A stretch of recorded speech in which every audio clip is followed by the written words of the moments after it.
Seriously, y'all can't come late for my class. Okay, who three of y'all came contact. Y'all are same. Okay, so I'll start with topics. What topic do you want?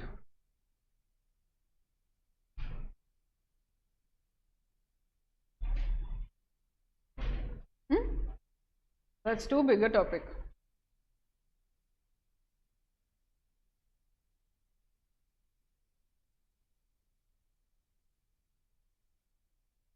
All of you will choose your topics and keep ready. Definition of state. Okay, you're going to do definition of state. Next person. Not just definition of state. I'll give you one more topic. Next person. What do you want? Fast, fast, fast. Right now, time.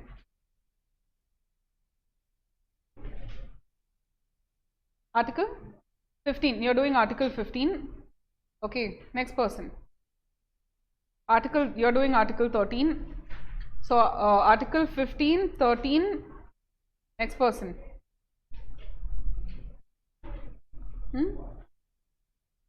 I gave your topic to someone else. You shouldn't get so comfortable also. Okay, you have to pay 5,000 rupees in fine. You're late for my class, do you know that? I'm not joking. You can transfer the money, just go ask Dimsha and then... I'm joking. Choose a topic on constitutional law. Guys, the rest of you give me topics immediately. Article 20. Okay, you've got a topic. What is yours? 13. What, has she chosen a topic? Okay, sorry guys, names. Akshita, you get article, what do you say? Article 21 now. Okay, Akshita is getting Article 21. You choose a topic. Hey guys, stop choosing fundamental rights, yeah? Choose Article 22. 1 second, this is not happening. I am going to decide topics right now. You are getting Article 12 and federal structure. Three only, yeah. Jasmine, who's Jasmine? Yeah. Okay, Jasmine, you're getting structure of the Indian Constitution and Article 12. Okay, guys, tell me the names again, no, please. Madhushri. Okay, Madhushri, you're getting Article 14 and 14, 15, Article 14. Okay, you're getting Article 15, 16, and maybe not 15 and yeah, Article 15 and 16. Akshita, you're getting ordinances. Please write it down. I'm not writing it down. Akshita is getting ordinances. Suvita, you're getting how laws are formed in our country. The whole topic. Preeti, you're getting Article 19. Okay. You are getting, what shall I give you? I think I should give you all something tough, no? Both of y'all? Yeah, I'll give you all something tough. Amendability of fundamental rights and something difficult. 14, 21, 19. 19 I've given, no? Yeah, I've given 19. Okay. So, amendability of fundamental rights and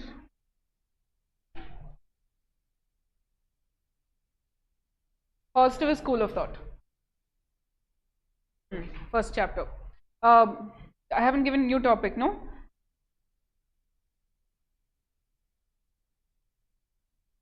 What do I give you?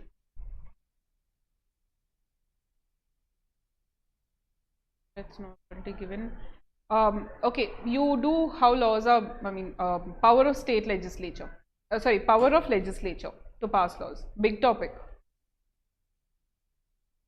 So whoever has small topics has to speak for the full 5 minutes. Whoever has big topics has to make it shorter and speak lesser. He's very happy. You gave me a big topic to talk for. Okay, so guys, only 5 minutes each. Tomorrow you'll have to come forward and you'll have to present. Okay, and I expect if your topic has case laws, you have to do case laws. Okay, if there are article numbers, section numbers, whatever it is, you come and present that. For you, since it is an easy topic I need you to do a little bit more research on positivist school of thought. I need you to come up with 5 facts apart from what we've already studied in the topic. Yeah? Okay. Great. So, shall we continue? My original punishment was, for each minute that you all are late, you'll pay me 1000 rupees. He convinced me otherwise. Say thank you to him. Otherwise, you will be paying me a lot of money today.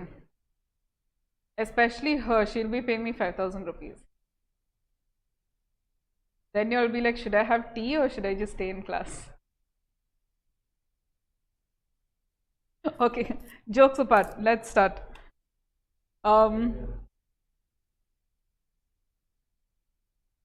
Guys, we're going through now, like I said, we're going through the textbook so that I tell you what is important and what is not necessary. Okay, this is just a quick recap of the whole chapter. See, the first part, right, that is your regulatory framework, you just need to, go through the whole preamble. Just read it once. But then, in this preamble, the words that they've given over here, what do you mean by sovereign? What do you mean by democracy, justice, equality, liberty? Just these things, just know the terms and how I've given it to you in your notes. Okay? Structure is important. They have asked it in the past, they will ask it again. And this I've given it to you even in your notes the exact same way. So there's not much to question. Same thing for all of this. Now come to fundamental rights. This fundamental rights part, you don't necessarily need to study this introduction part and all. It's not necessary. Go through my notes once for the introduction. I've sort of summarized these paragraphs for you, okay? But where do you need to start from? You need to start from here. What are each one of your fundamental rights? And we'll just discuss this part. Some fundamental rights are applicable only to citizens. Some are applicable to all people. You should know the distinction. Quickly tell me, is Article 15 applicable to citizens or everyone? It's only applicable to citizens. Same thing for Article 16. But Article 14 is applicable to everyone. Same thing for Article 21 also, right to life. So this way you should know the distinction very clearly, and they've given it over here also. Articles 15, 16, 19 and 30 are guaranteed only to citizens. Your 14, 20, 21, 22, 23, 25, 27, 28 are available to any person on India. So basically any persons. And these articles are absolute limitations upon legislative power. This is just extra. Now what to do about all these case laws and all that are given over here, right? You will find 100 of these case laws everywhere. Are you required to study all of them? The answer is no. I've highlighted the most important ones and put it into your notes. But what I am telling you is that wherever you see a case law, just read it once. Just know what is there. So if they've given People's Union for Civil Liberties versus so and so, know what they are talking about over here. Okay, and here is where I need you to do the work. I have taught what I need to teach. Now you are required to read all of this, and you should have doubts. If you don't have doubts after reading this chapter, I am going to seriously doubt each one of you. You have to come back to me and ask me, ma'am, what does this mean, or what are they talking about over here? Because none of these cases have all the facts. Sometimes they've randomly given some explanation that you may not make sense of. So either you go and Google it, you read the summary of it and you understand, or you come to me and you ask me the question. But objective is that you need to read it. Okay. Moving forward, then we go ahead with definition of state and all. I've already given you the important case laws, and we'll go ahead. Justiciability of fundamental rights. Again, reading required. But look how they've just given it in paragraphs. I've put it in easy to understand method for you guys, okay? But they will give quite a lot. Now notice over here,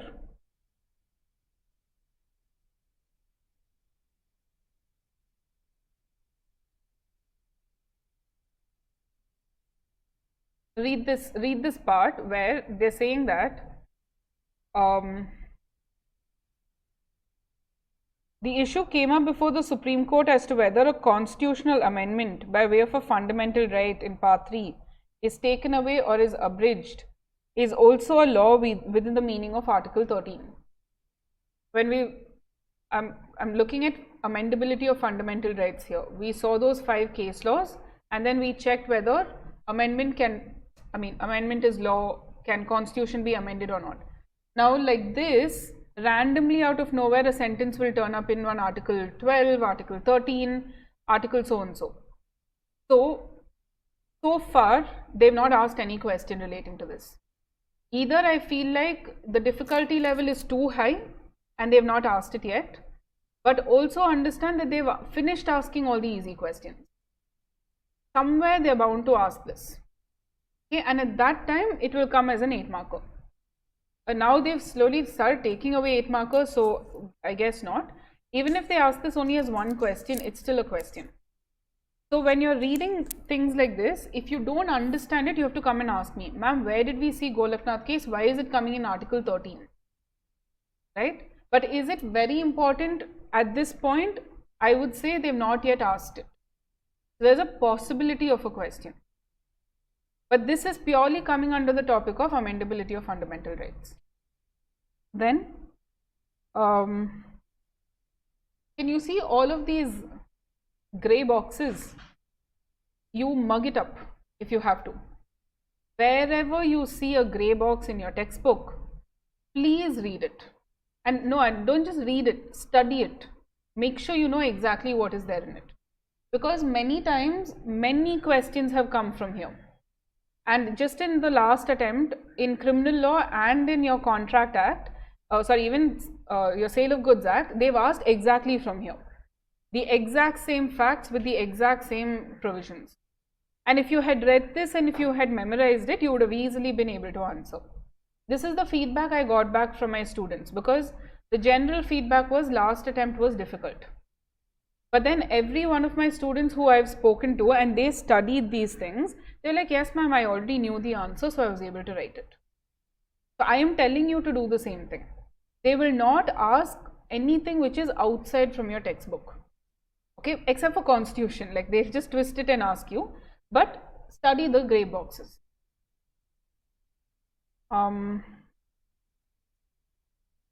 Doctrine of severability, doctrine of eclipse, simply follow what is there in my notes.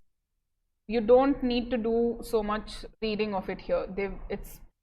I feel like it's too complicated. And from an exam, whatever I'm telling you right now is from an examination point of view. I will be the most happiest person in the world if you take all of this, read it and bring it up for discussion. I am more than happy to do that with you, but you should read and come. Right now, from an examination point of view, it's not required to learn from here. Learn from my notes, it's more than enough.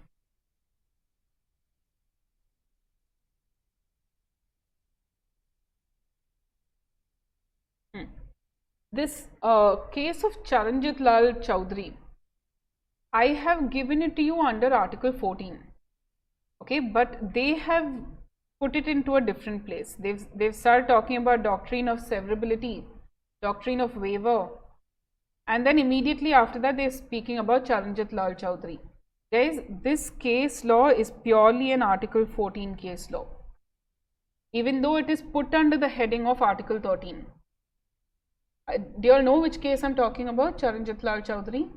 The spinning mills, the shareholders went and filed a petition, and there's a specific law that was passed only for that one single company. That is the Charanjit Lal Chowdhury case. Okay, this is a Article 14 case law, but after this only they talk about Article 14. Okay.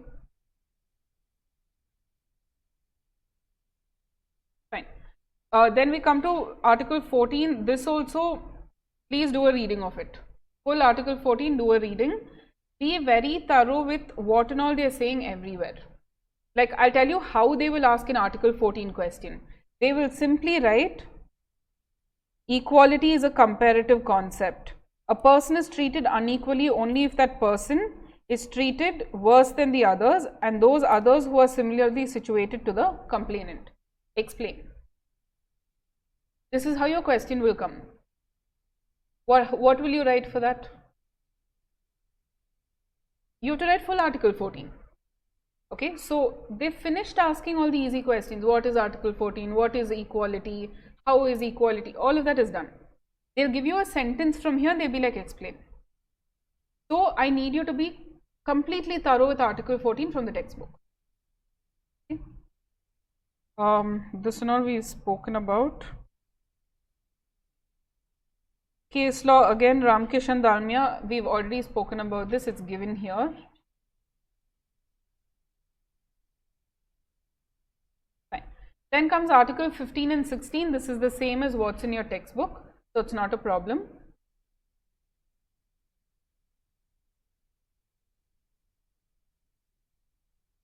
Article 19, same rule as Article 14. Read it, be thorough with it.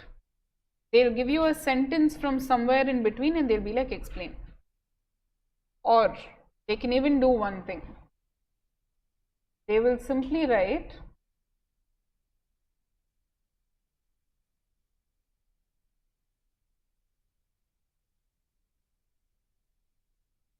the question will be like this. They'll simply say, the courts have held that the right of, they'll give you this full sentence.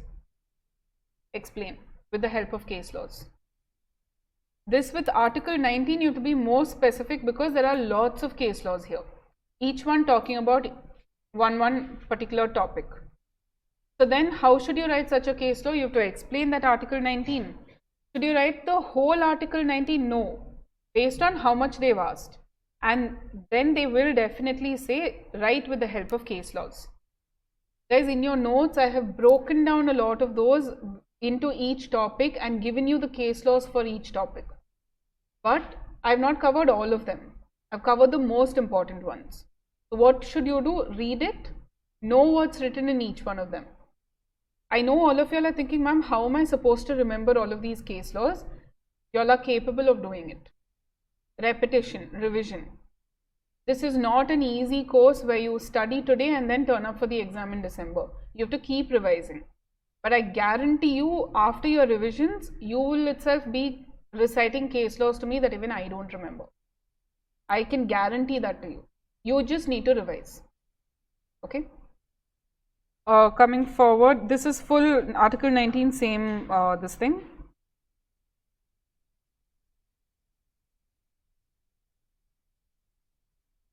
Guys, after this, all the fundamental rights, 20, 21, Article 32, same concept applies. Your most important fundamental rights are 14, 19, 21, 32. Okay, these are important. This is where they ask the twisted questions. Anything apart from this, you can expect something direct. Okay, we'll look at some example questions also for you if you want later on.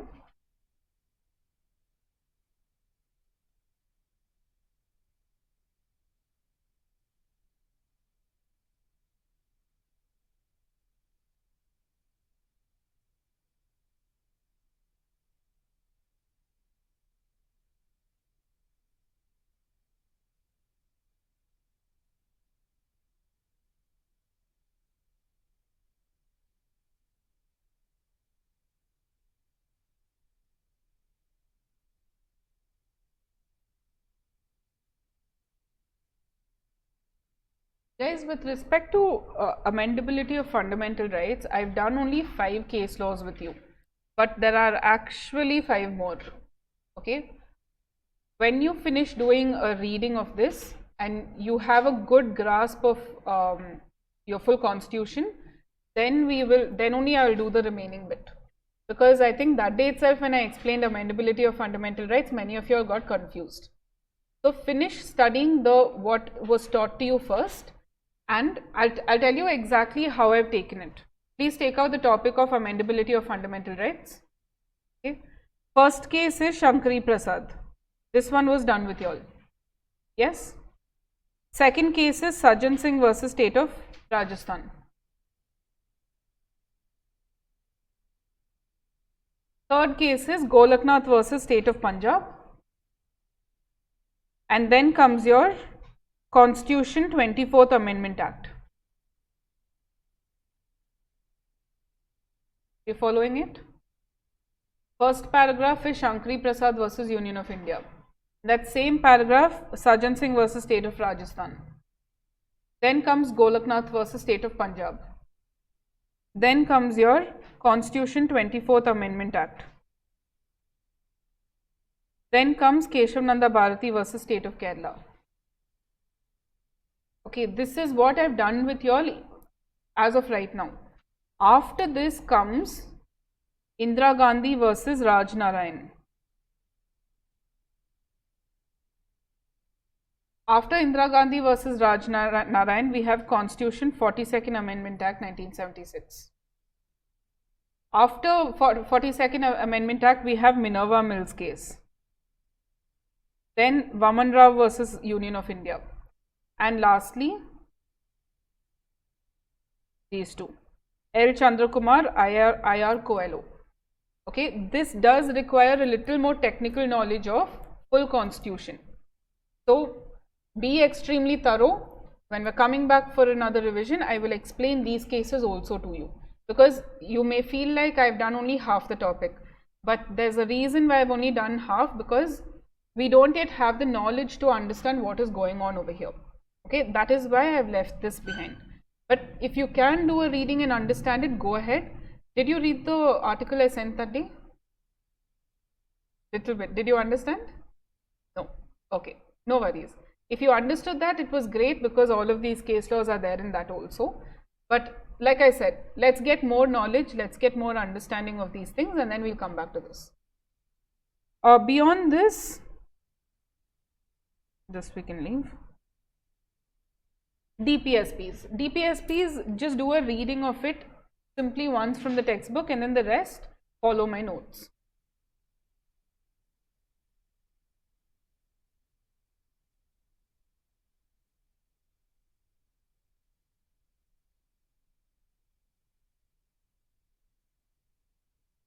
Same for fundamental duties. Ordinance making power also, you can follow my notes itself.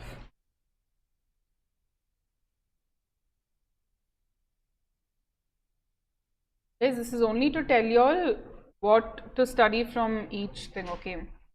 Ordinance also, you can do a reading of it. I've put the same thing in your notes only. This legislative powers of union and states. Guys, this is a very big topic in your textbook. I'd like you to do a reading of it, but you don't need to give too much importance to the entire concept. I've broken it down for you in the notes. That is more than enough to study. Okay. However, what is a little bit important is the topic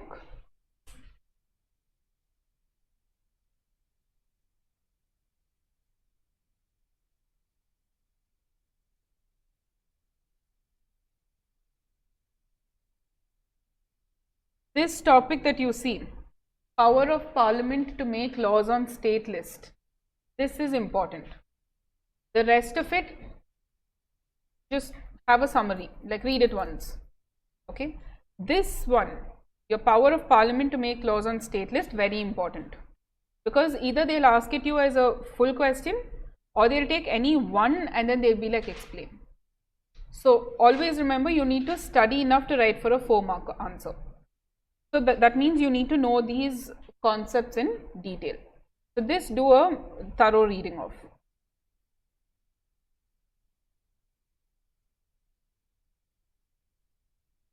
Interpretation of legislative lists, I said I'll do it later. Freedom of trade and all, do one reading of it, but otherwise you can follow the breakup I've given in the table. basically given over here.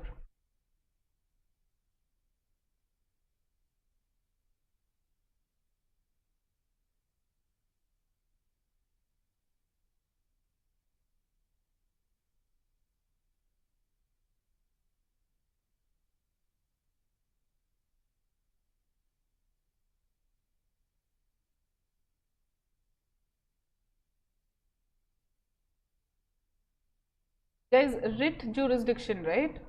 This, after we finish CPC, I will come back to you and explain it in detail about this part.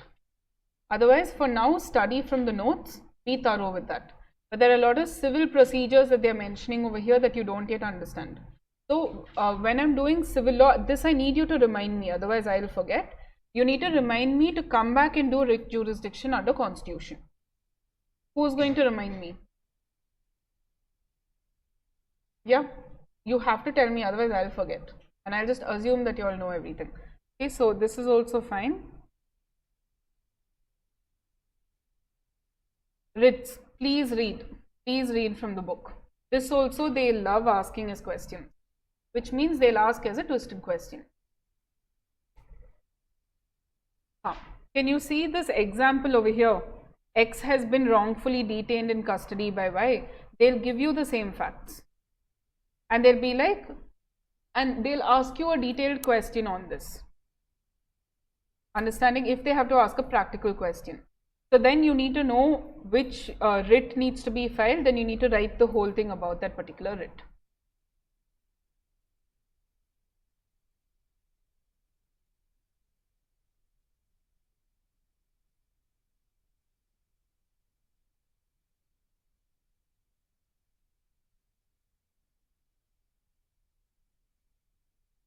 Okay, that's about it. I have covered everything in the notes itself, no? Mostly, so there's no problem. Okay.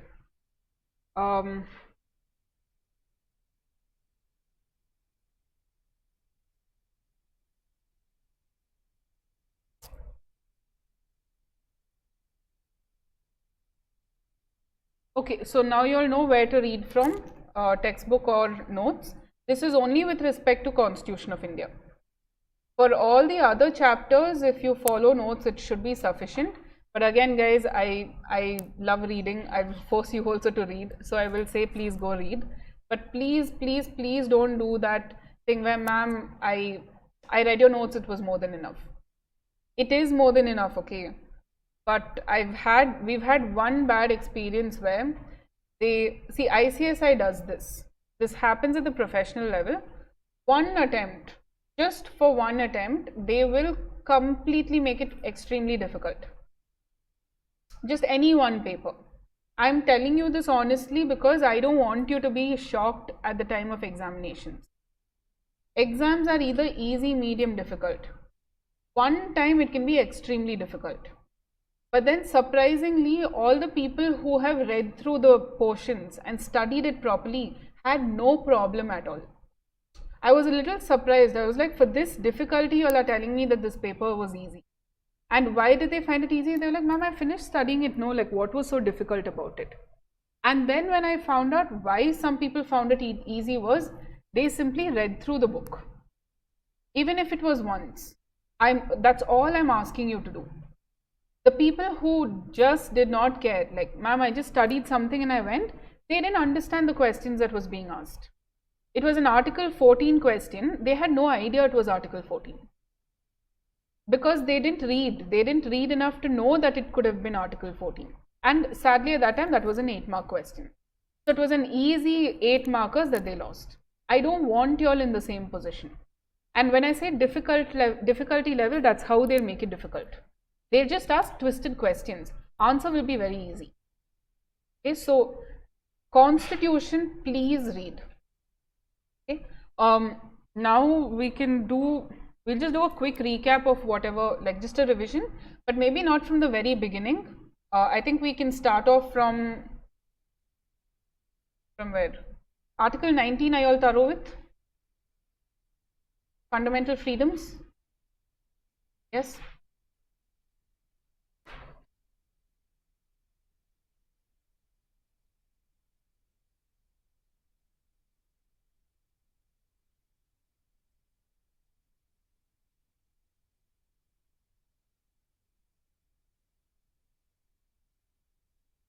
Should I do Article 19 revision? Yes. Before that, should I start from all fundamental rights? Don't. I'll start from Article 19. Okay.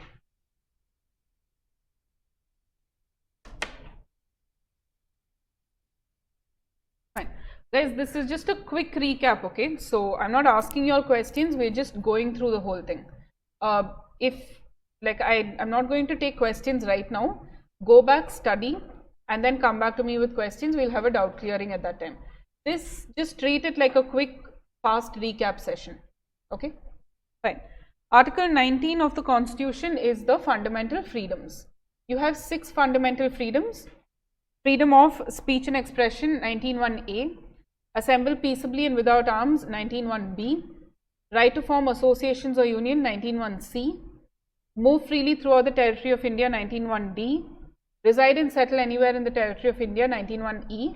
And F is right to practice any profession, carry on any trade, business or occupation.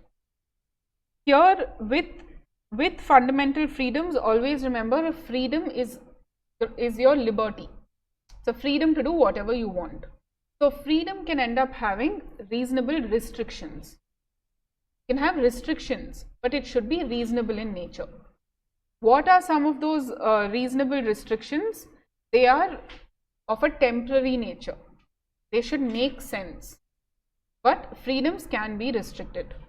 They can be restricted by the legislature, by the executive, by the judiciary also, as long as it is reasonable. So when we look at the what can we say amounts to a reasonable restriction? One, we have to look at the duration. Is it forever or is it a temporary thing? If it's temporary, it is reasonable, but if it's forever, it is a violation. Is that reasonable restriction really required?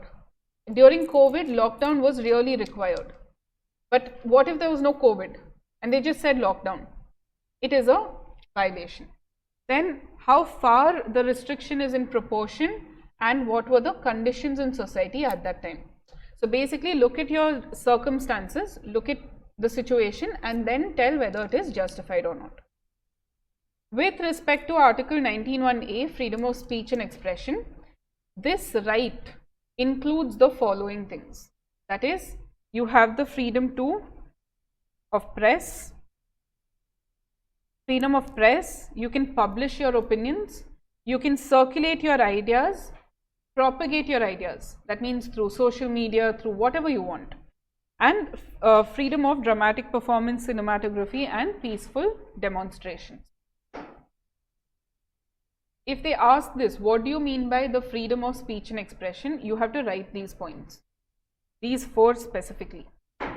Then comes your freedom of speech and media. We saw 4 case laws, Cricket Association of Bengal versus the Ministry of Information and Broadcasting. Here they said, court said that it includes the right to print through any media, whether it is electronic, audiovisual, whatever. In Maneka Gandhi versus Union of India, again they said, they reiterated the same fundamental freedom. Ramesh Thapar versus State of Punjab, they linked up freedom of speech and democracy. They said that it's a very essential requirement under a democracy. Sakal papers spoke about ban on newspapers. Was it correct to ban a newspaper? Here the ban on newspaper was not justified. And the government, they're saying this freedom is infringed if the government takes any step to prevent the circulation of the newspaper. They can even come and say that higher tax for newspapers. Why higher tax? How can you say higher tax only for newspapers? That means you're preventing its circulation in some places. It can even mean that. Okay, so after that comes to freedom of speech and advertisements, commercial papers. Here there are 2 different opinions. One is in Hamda Dawakana versus Union of India, where the court said that commercial advertisements are commercial in nature and therefore they should not get the protection of Article 19. So even if a company had an advertisement and that advertisement was asked to be taken down by the government, it was not a violation of Article 19. But then the courts took a different decision in Tata Press Limited versus MTNL. They said that even advertisements amounts to a freedom of speech and expression. Even if it has a commercial nature, it will still be protected under our Article 19. Then comes your freedom of speech and dramatic performance. In K. Abbas versus Union of India, they said that pre-censorship is justified. Censorship is justified as long as it is reasonable in nature. You can't censor 2 hours of a full movie. Then Telco versus State of Bihar, they spoke about the citizenship status of a corporation. Corporations are not citizens. So if they're not citizens, do they get protection under these articles? But however, here the court said that, see, corporation is not a citizen. I'm not going to give the same protection. But whatever it is, the people are running the company. So is it necessary to give them some protection? That will be on a fact-to-fact basis. After that, I know I've written bank nationalization case. This I'll explain a little bit later. Then comes your right to assemble peaceably and without arms. The reasonable restriction is sovereignty and integrity of India and public order. So if a protest gets violent, then immediately they'll come and stop it. Same thing for forming associations and unions. This is a right granted under 19(1)(c). Just because you have a right to join an association or union, it's not necessary or compulsory for you to join. If you don't want to be part of the association also, you don't have to be. Okay? The reasonable restrictions are sovereignty, integrity of India, public order and morality. Right to move freely throughout the territory of India and the right to reside anywhere in the territory of India has similar reasonable restrictions. One is in the interest of general public, but also interests of scheduled tribes. Because again, remember I told you, scheduled tribes are people who are protected people. If you go and start buying up their land, if you go and walk into their land and you just dispose of things, then that becomes a violation. I don't know if you all know this, but towards the north, there is one village where those people don't allow you to touch them. And when I say touch, I don't mean in one vulgar way or anything. I don't even mean, you're not even allowed to touch their walls. If you touch their walls, they'll attack you. They have every right to do that. Because they believe they're very pure people, okay, and they believe they're descendants of Alexander the Great. When he crossed over the Himalayan mountains or whatever, that region, and he came here, many people settled down there. So these people believe that they're descendants of Alexander the Great. Believe it or not, there is no road to that village. And even if you go there, you're not allowed to touch their walls because it's considered as an impurity. So many rules like this are there. These are all protected tribes. If you go there and you say, no, I will touch everything I want, I will do whatever I want, it's a violation. So that's why this particular reasonable restriction is there. Then, right to practice any profession, carry on any trade. This also, the restriction is with respect to your Article 19 Clause 6. Till now we were seeing 19(1)(a), 19(1)(b), 19(1)(c). This is 19(1)(6), where they're talking about two concepts. One is any professional or technical qualifications. Remember, you and I, company secretaries, we are required to pass exams, articles, all of this, and only then we can practice. The second one is with respect to state monopoly. Any corporation controlled trade. So these two are exceptions to your Article 19(1)(g). Monopoly, we saw Chintaman Rao versus State of MP. I think we saw this in the beginning of this class only, so I'm not going into more detail. Come down. The permissible restrictions are sovereignty, integrity of India, security of the state, friendly relations with foreign states, public order, morality, decency, contempt of court or defamation, incitement to an offense. Second last point, we'll see this after we study CPC. Then we're coming into Article 20, 21, 22. These three are your criminal law provisions. Article 20 gives you a protection once you are arrested. You have already been, not arrested, you have already been held guilty. When they use the word conviction, it means that you've gone through the trial, you've been held guilty, you've gone and served imprisonment. 2 years, 3 years, 10 years, whatever it is. After that, you're getting certain protections. What are those protections? You get 3 protections. Protection against ex post facto laws. You cannot be punished for something that was not an offense at the time that you committed it. And only if at the time that you committed it, it must be an offense. Generally, for criminal laws, it does not have retrospective application. Okay, because you would have done something back in the day. Today they make it a criminal offense and then they say it has retrospective application. It will not be allowed by the courts. But most civil laws can have retrospective application. So that's why they're saying at the time that you did that act, it was not an offense. So you cannot be punished for it. Protection against ex post facto laws. Then comes protection against your double jeopardy. Double jeopardy means you cannot be punished for the same offense twice. Regardless of whatever new evidence or anything that's being brought up, you can't be punished twice. And then lastly, we have protection against self-incrimination. Here, you have to remember that example that I gave you, because there's no other way you will remember this. Person must be an accused. He must be forced to give witness. Why is he forced to give witness? Because he's being caught for one offense. He has to admit to another offense to get out of this one. So he's being forced to give witness against whom? Against himself. Always remember, confession must be voluntary. If it's not voluntary, it is not accepted. Here, he's being forced to do it. And that evidence must be against himself. He gets a protection under this article.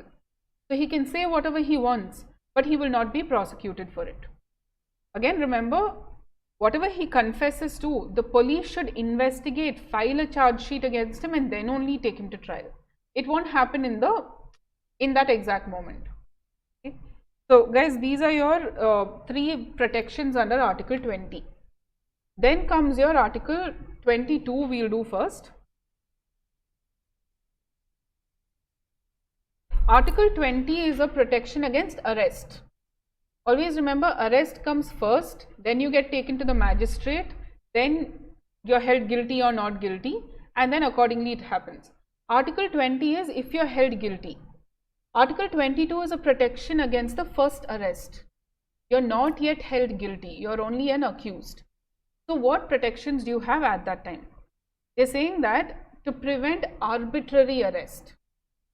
First, a person should be, if they're detained and in custody, they should be told why they're being arrested.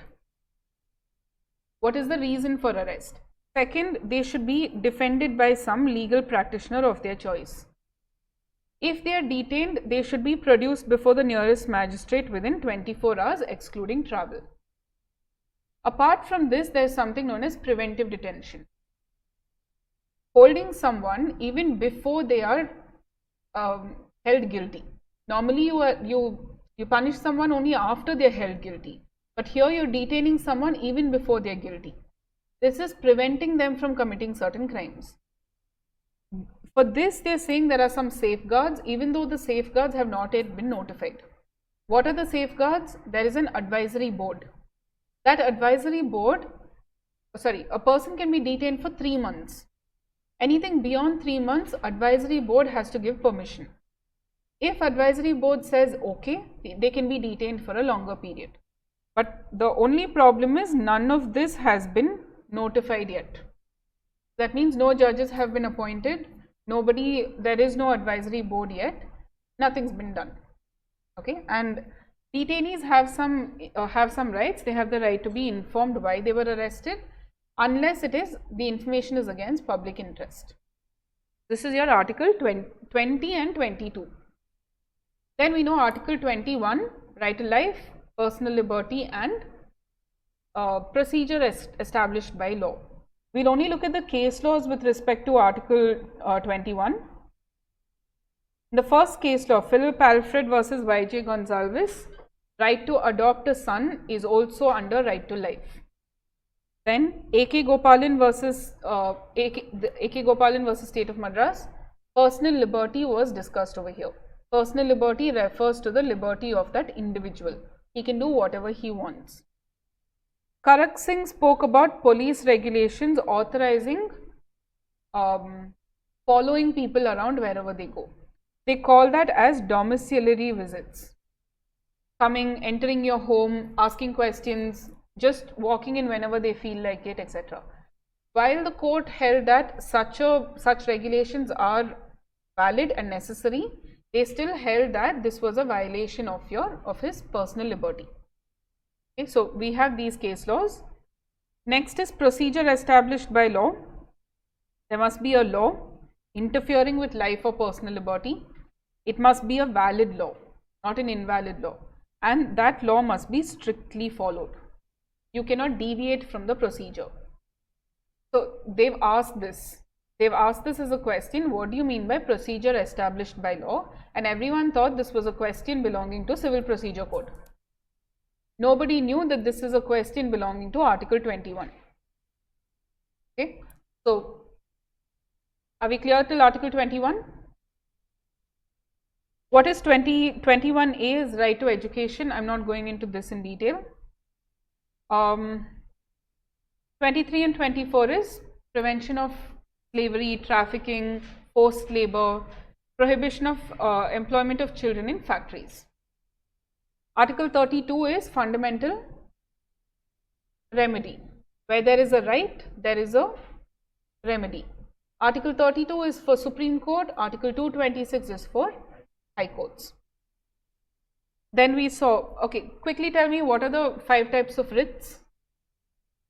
Habeas corpus, mandamus, prohibition, certiorari and quo warranto. What is, which two come only for inferior courts? Prohibition and certiorari. Prohibition is before what? Before the judgment is given. Certiorari is after judgment is given. What is quo warranto? Details of your office. With what authority are you holding this office? What is habeas corpus? Find the body. It relates directly to your Article 21 right to life. And we know mandamus against any public office, government, which has a public duty. You can't, like I said, no, you can't ask RBI to come and clean streets of Coimbatore. So that public authority with that public duty. Okay, fine.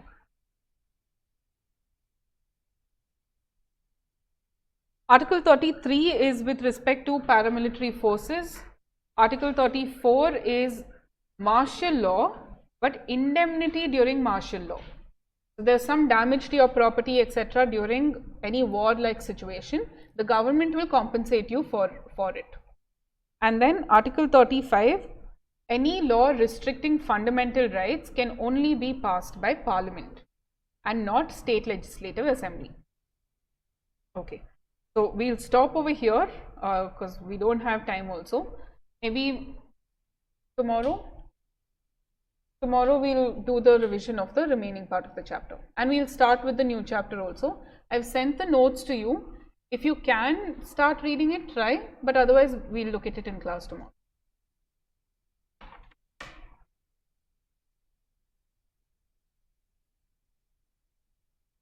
Quick question, on a scale of 1 to 10, how easy are you finding Constitution so far? 1 being very difficult, 10 being very easy. He's just like, yes, I don't give numbers.